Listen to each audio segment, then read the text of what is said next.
नमस्कार दोस्तों, स्वागत है आपका हमारे YouTube चैनल पर एक और इन्फॉर्मेटिव वीडियो के साथ। आज हम वीडियो लाए हैं माइथोलॉजिकल टॉपिक के ऊपर। हम इस वीडियो में रिलीजियस टॉपिक पे बात करेंगे और हम आपको बताएंगे धूमावती जयंती के बारे में। इस वीडियो में हम जानेंगे कि धूमावती जयंती कब मनाई जाती है, इसका महत्व क्या है और पूजा का मुहूर्त और विधि क्या है। तो वीडियो को अंत तक जरूर देखें और हमारे चैनल को सब्सक्राइब करना ना भूलें। तो सबसे पहले ये जान लें कि धूमावती जयंती कब मनाई जाती है। तो धूमावती जयंती ज्येष्ठ माह के शुक्ल पक्ष की अष्टमी तिथि को मनाई जाती है। इसका मतलब है कि हिंदू कैलेंडर के हिसाब से बनाई जाती है और ज्येष्ठ महीने में। हिंदू धर्म में, हिंदू कैलेंडर में ज्येष्ठ महीना जो होता है वो नॉर्मली जून का महीना होता है। ये हर साल अलग अलग दिन आती है। इस दिन लोग देवी धूमावती की पूजा करते हैं और उनके लिए व्रत रखते हैं। इसकी जो तिथि है वो हर साल अलग अलग पड़ती है क्योंकि हिंदू कैलेंडर के हिसाब से होती है। इस दिन लोग देवी धूमावती की पूजा करते हैं और उनके लिए व्रत रखते हैं। ये तिथि हिंदू धर्म के लोगों के लिए बहुत महत्वपूर्ण मानी जाती है क्योंकि कहा जाता है देवी धूमावती की प्रार्थना करने से सभी संकटों का नाश होता है। धूमावती माता जिन्हें धूमावती के नाम से भी जाना जाता है, हिंदू धर्म की एक देवी हैं जो अमंगल, मृत्यु और सांसारिक इच्छाओं के अतिक्रमण से संबंधित है। वे 10 महाविद्याओं में से एक है जो तांत्रिक देवियों का एक समूह है और जो देवी के विभिन्न पहलुओं का प्रतिनिधित्व करती हैं।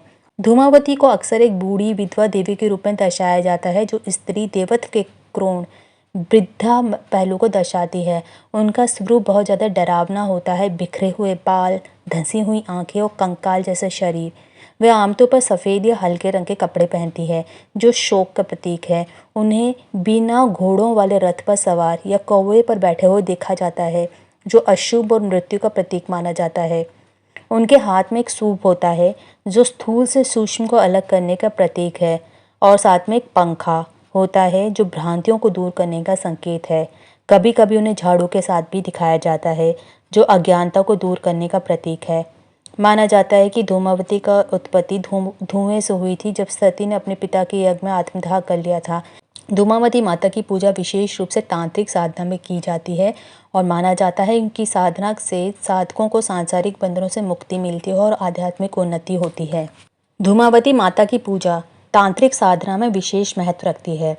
तांत्रिक साधक उनकी कृपा प्राप्त करने के लिए विशेष मंत्रों और यंत्रों का उपयोग करते हैं।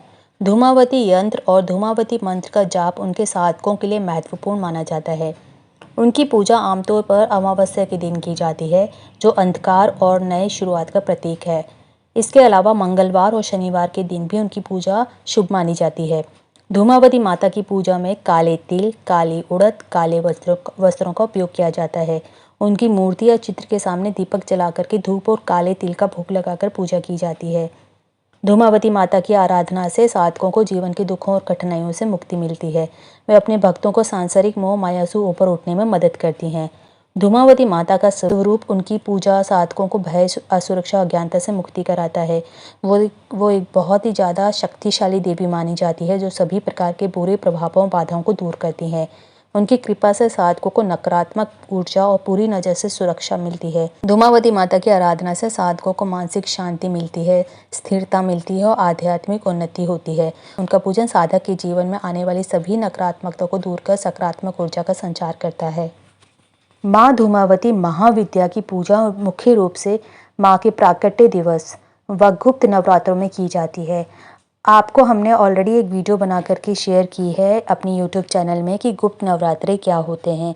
गुप्त नवरात्रों में महाविद्याओं की पूजा की जाती है और इनकी पूजा करने का ढंग अलग होता है। जैसे हम रामनवमी जिसमें हम कंजक पूजते हैं, वो वाली जो नवरात्रे होते हैं वो बहुत धूमधाम से मनाते हैं। लेकिन ये जो गुप्त नवरात्रे होते हैं इसमें महाविद्याओं की पूजा जो है गुप्त रूप से की जाती है। माँ धूमावती भी इन 10 महाविद्याओं में से 7वीं महाविद्या है। धूमावती को देवी पार्वती का अत्यंत उग्र रूप माना जाता है और उनका स्वरूप बहुत ज़्यादा मलिन और भयंकर प्रतीत होता है। इनको आप देखेंगे तो ये सफ़ेद कपड़े पहने रखती हैं और विधवा का रूप धारण करती हैं। उनका जो वाहन है वो कौवा है। देवी श्वेत वस्त्र धारण किए हुए और खुले केश रूप में होती हैं। इसके बावजूद भी उनकी उपासना कल्याणकारी मानी जाती है और जो भक्त लोग श्रद्धा के साथ उनकी पूजा पाठ करते हैं, कहते हैं माँ देवी उनकी हमेशा रक्षा करती है और उनका कल्याण करती है। माँ धूमावती के जन्म की 2 प्रमुख कथाएं हैं। एक है कि यज्ञ का धुआं, जैसे कि हमें पता है सती ने अपने आप को भस्म कर लिया था जब अपने पिता के यहाँ गई थी, शिवजी के मना करने के बावजूद भी। उनके पिता ने शिवजी के बारे में बहुत उल्टा सीधा बोला था, इसको वो बर्दाश्त नहीं कर पाई और अपने आप को भस्म कर लिया था। उस समय कहते हैं जो धुआं निकला था उससे माँ धूमावती का जन्म हुआ था, इसलिए उनको धूमावती भी कहा जाता है। दूसरी कहानी है भूख की कथा। भूख की कथा का मतलब है कि एक बार माँ पार्वती भगवान शिवजी कहीं घूम रहे थे। इस दौरान माता रानी को भूख लग गई और उनसे भूख बर्दाश्त नहीं हुई। काफ़ी समय हो गया, उनको खाना नहीं मिला, तो उन्होंने शिवजी को ही निगल लिया। शिव की प्रार्थना के बाद उन्होंने उन्हें वापस उगल दिया। कहा जाता है कि शिव ने उन्हें विधवा रूप में रहने का श्राप दे दिया था, क्योंकि उन्होंने अपने पति को ही खा लिया था। तो इस तरह से धूमावती देवी का जन्म हुआ। धूमावती जयंती के दिन आपको सुबह ब्रह्मा मुहूर्त में उठ करके स्नान आदि करके स्वच्छ कपड़े पहनने चाहिए। अगर आप पूजा कर रहे हैं तो पूजा स्थल को गंगा जल से पवित्र करें और सबसे पहले माँ धूमावती की तस्वीर या मूर्ति स्थापित करें। धूप, दीप, फल, चावल, सिंदूर और भोग की सामग्री तैयार करें। देवी की तस्वीर के सामने धूप दीप जलाएं, फिर फल, चावल और सिंदूर अर्पित करें। अंत में भोग लगाएं। धूमावती स्त्रोत का पाठ करें और देवी से अपने जितने भी संकट हैं उनको दूर करने के लिए प्रार्थना करें।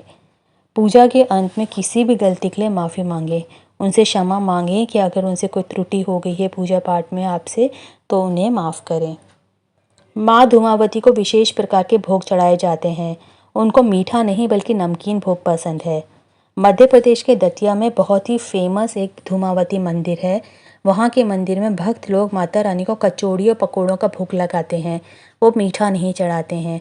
आपके पास अगर सामर्थ्य नहीं है तो आप एक सूखी रोटी पर नमक लगाकर भी माँ को भोग लगा सकते हैं। माँ खुश हो जाती हैं। माँ धूमावती को भूखी देवी माना जाता है, इसलिए कभी भी उनकी पूजा अगर आप करें तो भोग के बिना नहीं करें।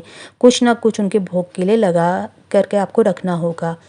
कहा जाता है कि जिस पर भी माँ की कृपा बरसती है उनके सभी कष्ट दूर हो जाते हैं और धन वैभव की कोई कमी नहीं रहती है। माँ धूमावती की पूजा बिना गुरु के आदेश के नहीं करनी चाहिए। यदि आपके पास गुरु नहीं है तो भगवान शिव जी को गुरु मान करके पूजा कर सकते हैं। माँ धूमावती की पूजा करने से विपत्तियों से मुक्ति मिलती है, रोग और दरिद्रता दूर होती है और युद्ध में विजय प्राप्त होती है।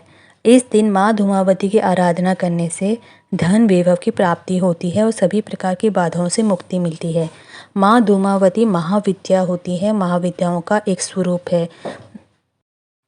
तो दोस्तों ये जानकारी थी हमारी तरफ से धूमावती जयंती के बारे में।